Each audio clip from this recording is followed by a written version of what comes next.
श्री सामजुगाई मंदिर जीर्णोद्धार सोहळा आणि कलशरोहण सोहळा 6 फेब्रुवारी 2026 रोजी पानवल शिंदेवाडी येथे आयोजित करण्यात आलेला आहे.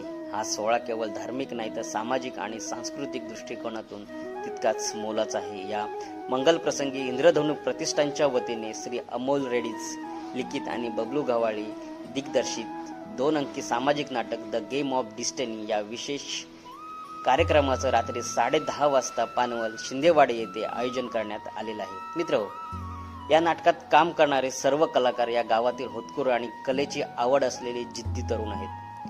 हे तरुण दिवसभर आपापली नोकरी, शेती, व्यवसाय सांभाळून रात्री उशिरापर्यंत तालीम करतात. इतकंच नव्हे तर महाराष्ट्राच्या विविध कानाकोपऱ्यामध्ये होणाऱ्या नाटक स्पर्धांमध्ये हे लोक हिरिरीने भाग घेऊन यश संपादन करतात आणि आपल्या गावाचं नाव रोशन करतात. त्यांच्या या कष्टामध्ये कला आणि संस्कार याचं सुंदर मिश्रण दिसून येतं.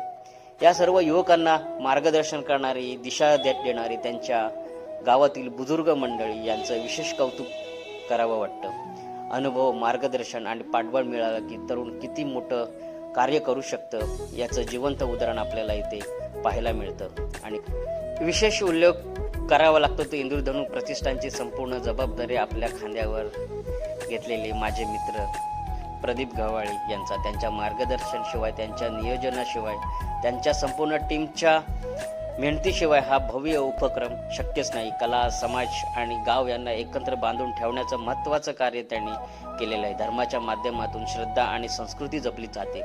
कलेच्या माध्यमातून समाजाला दिशा आणि विचार मिळतो. श्री सामजुगाई मंदिराचा हा सोहळा, त्याचबरोबर नाटकाचं केलेल्या आयोजन यांचं दोन्हींचं सुंदर मिश्रण आपल्याला, सुंदर संगम आपल्याला पाहायला मिळतो. शेवटी या सर्व कलाकारांना, लेखकांना, दिग्दर्शकांना, आयोजकांना, इंद्रधनु प्रतिष्ठानना आणि सामजुगाई मंदिर देवस्थानना माझ्या सह्याद्री पुत्र ट्रेकर्स करून तुम्हाला सह्याद्री एवढ्या खूप खूप शुभेच्छा. तुमचा हा सांस्कृतिक प्रवास असाच यशस्वी, प्रेरणादायी आणि समाजासाठी आदर्श ठरो हीच पांडुरंगाचरणी प्रार्थना.